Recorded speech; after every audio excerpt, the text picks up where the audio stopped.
Bismillahirrahmanirrahim. Assalamualaikum warahmatullahi wabarakatuh.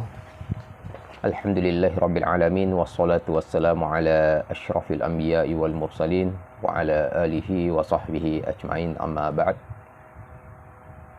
Pokok bahasan kita atau materi kita pada hari ini terkait dengan ulumul hadis. Insyaallah kita akan menjelaskan sekitar 4 poin. Yang pertama adalah kedudukan hadis dalam Islam. Kemudian yang kedua, dalil Al-Quran tentang kedudukan hadis di dalam Islam. Yang ketiga adalah hubungan Al-Quran dengan Al-Hadis.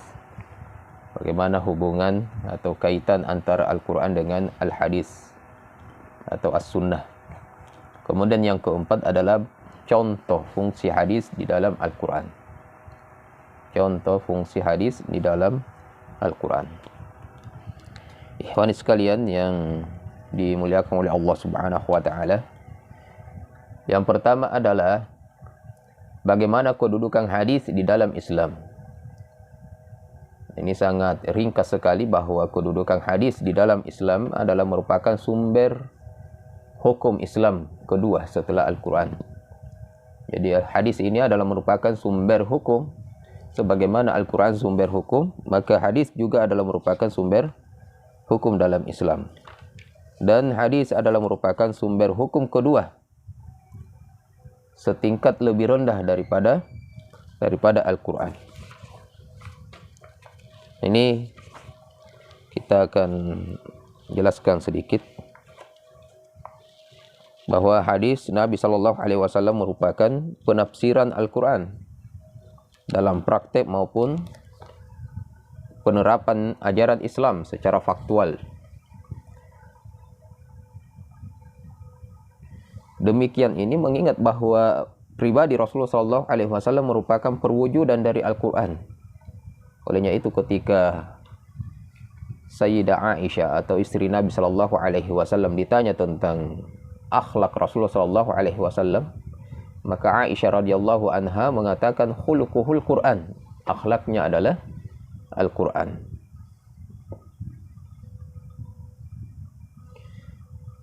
Kemudian Rasulullah SAW juga merupakan perwujudan dari Al-Quran yang ditafsirkan untuk manusia, serta ajaran Islam yang dijabarkan dalam kehidupan sehari-harinya. Kalau ingin mengetahui bagaimana Al-Quran saat itu ketika Rasulullah SAW masih hidup, maka para sahabat melihat Rasulullah SAW, karena kehidupan Rasulullah, akhlak Rasulullah adalah merupakan cerminan daripada ayat-ayat Allah Subhanahu wa taala. Maka di masa Rasulullah SAW masih hidup, para sahabat mengambil hukum-hukum Islam syariat dari Al-Quran yang mereka terima langsung dan dijelaskan oleh Rasulullah SAW. Dalam beberapa tempat penjelasan-penjelasan yang disyariatkan atau yang diisyaratkan oleh ayat-ayat Al-Quran itu hanya bersifat mujmal atau umum, atau yang biasa disebut dengan mutlak. Ya, misalnya tentang perintah salat yang diungkapkan di dalam Al-Quran secara umum.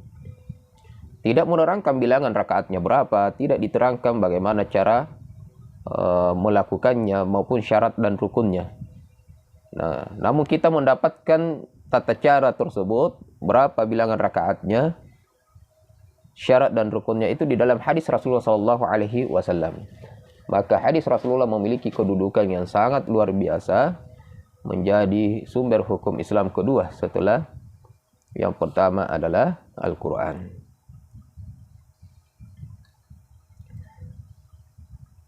Dalilnya adalah yang menunjukkan bahwa hadis memiliki kedudukan tingkat kedua setelah Al-Quran.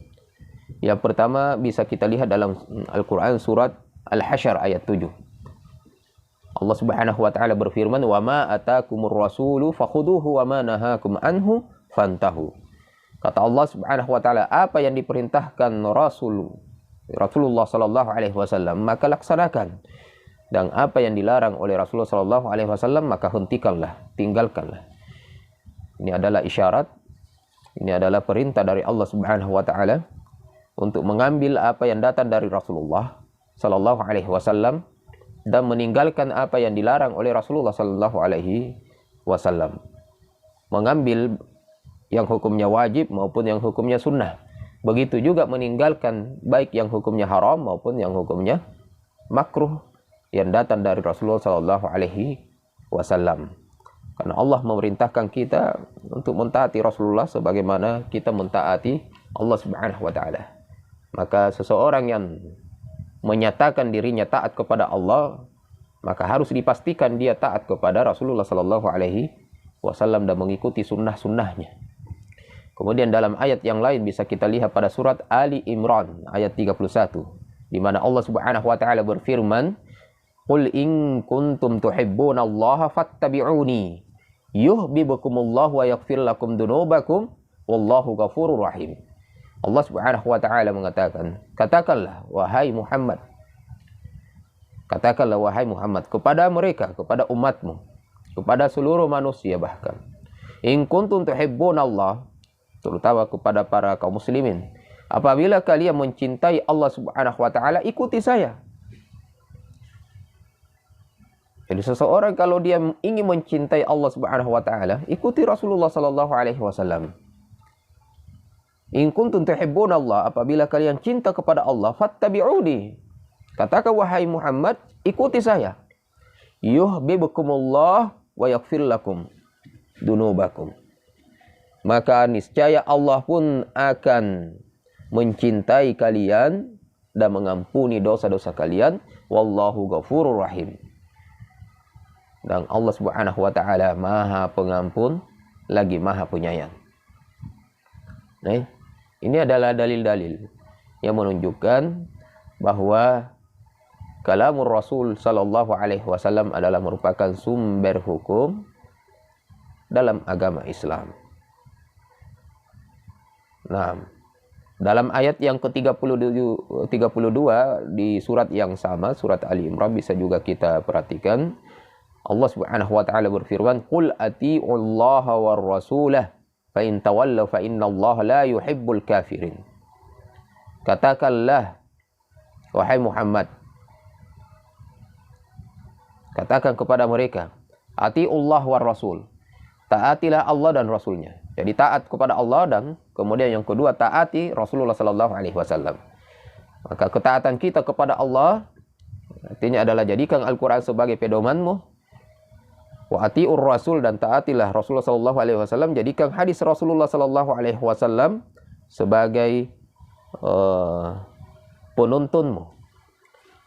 Maka yang menuntun kita adalah Al-Quran dan hadis Rasulullah sallallahu alaihi wasallam, sebagaimana yang kita fahami bahwa hadis artinya adalah ucapan, perkataan, perbuatan Rasulullah sallallahu alaihi wasallam dan ikrar, persetujuan Rasulullah sallallahu alaihi wasallam serta sifat Rasulullah sallallahu alaihi wasallam.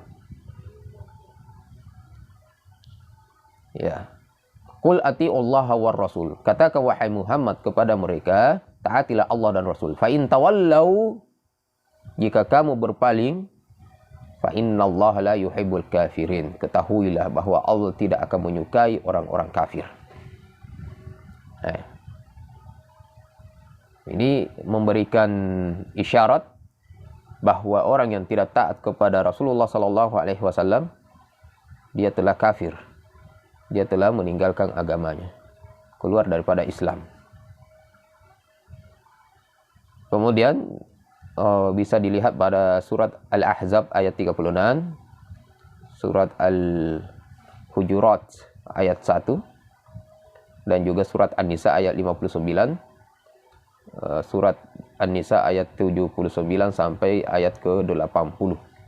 Itu semua adalah ayat-ayat pendukung dalil Al-Quran tentang kedudukan hadis dalam agama Islam. Ikhwan sekalian yang dimuliakan oleh Allah Subhanahu wa taala. Nah, sekarang bagaimana hubungan Al-Quran dengan hadis Rasulullah, dengan As-Sunnah? Ada 3 poin pokok yang saya sebutkan yang merupakan fungsi as-sunnah, fungsi pokok as-sunnah atau al-hadis terhadap Al-Quran. Yang pertama adalah bahwa as-sunnah itu menguatkan dan menjelaskan hukum-hukum yang tersebut dalam Al-Quran, yang dikenal dengan istilah ta'kid dan takrir. Ya, as-sunnah menguatkan dan menjelaskan hukum-hukum yang disebutkan di dalam Al-Quran. Ada hukum yang disebutkan di dalam Al-Quran, itu dijelaskan dan dikuatkan lagi di dalam hadis Rasulullah. Ini disebut dengan ta'kid dan takrir. Ta'kid itu menguatkan, takrir itu menyetujui atau menjelaskan, memperkuat. Yang kedua, bahwa as-sunnah memberikan penjelasan terhadap apa yang dimaksud dalam Al-Quran yang bersifat mujmal. Jadi memberikan penjelasan. Hadis tersebut memberikan penjelasan lebih rinci terhadap Al-Quran yang masih bersifat umum. Yang ketiga, bahwa as-sunnah menetapkan suatu hukum yang secara jelas tidak disebutkan dalam Al-Quran. Itu ada hukum yang tidak disebutkan di dalam Al-Quran, namun disebutkan dalam hadis Rasulullah SAW. Nah, fungsi sunnah dalam bentuk ini dikenal dengan istilah isbat. Nah, di sini kita mau menjelaskan satu persatu dari ketiga fungsi pokok as-sunnah tersebut terhadap Al-Quran. Ini adalah merupakan contoh, ya, fungsi hadis dalam Al-Quran. Bisa kita lihat. Yang pertama adalah bahwa as-sunnah menguatkan dan menjelaskan hukum-hukum yang tersebut di dalam Al-Quran, yang dikenal dengan istilah apa? Ta'kid dan takrir. Bisa kita lihat di dalam surat Al-Baqarah ayat 185, Allah Subhanahu wa taala berfirman, "Syahrul Ramadan alladzi unzila fihi al-Qur'an hudal lin-nasi wa bayyinatin minal huda wal furqan.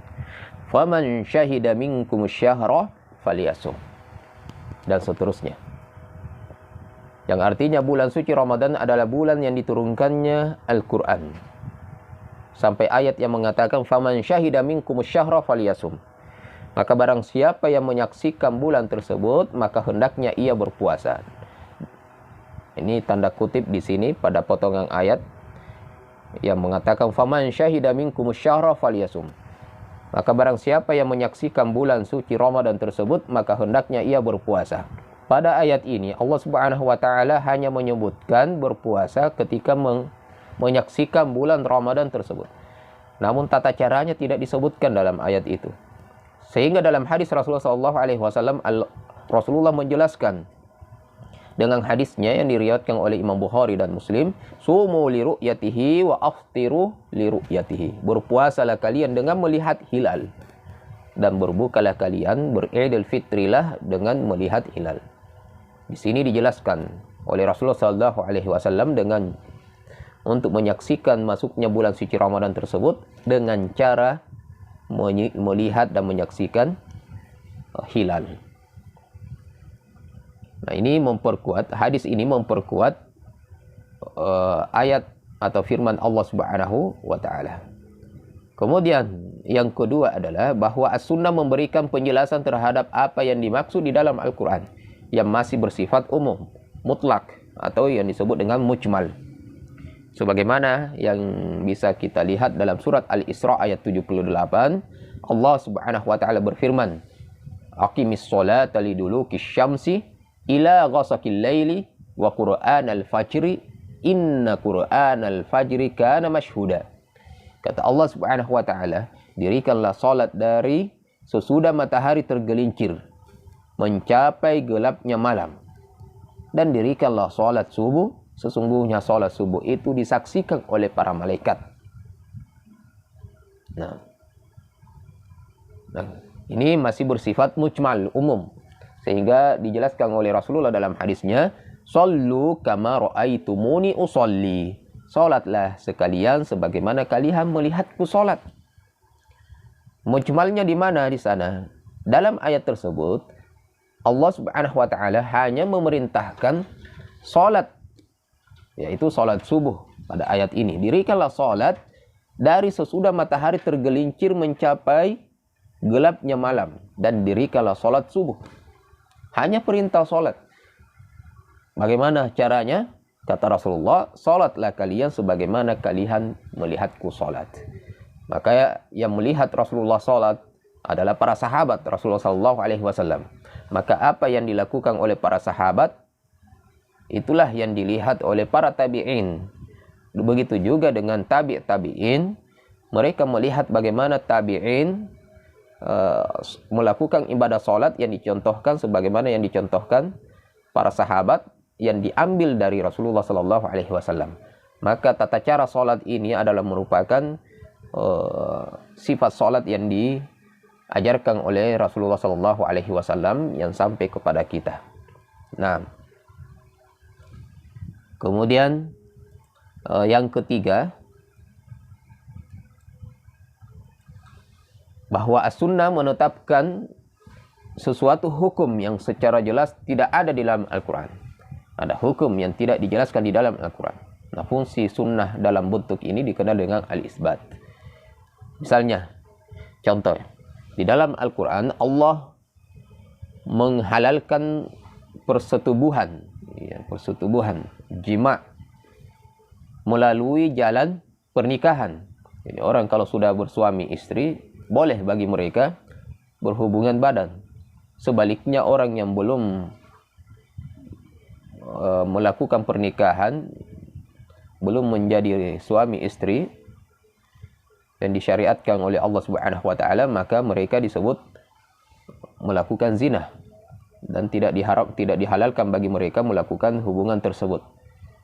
Namun bagaimanakah persetubuhan yang tidak memenuhi syarat setelah menikah? Jadi ada mungkin persetubuhan jima' yang dilarang, namun mereka sudah melewati pernikahan. Nah, tentu ada syarat yang harus dipenuhi. Nah, yang seperti ini tidak dijelaskan di dalam Al-Quran. Kemudian Rasulullah memberikan penjelasan dalam hadisnya. Rasulullah SAW bersabda, Innallaha harrama minar rada'ati ma harrama minan nasabi. Sesungguhnya Allah mengharamkan pernikahan sepersusuhan sebagaimana halnya Allah mengharamkan karena senasab. Baik. Jadi tidak selamanya orang setelah menikah kemudian boleh melakukan hubungan, maka yang paling penting adalah bahwa pernikahan itu harus sah. Harus benar dan sah. Ya.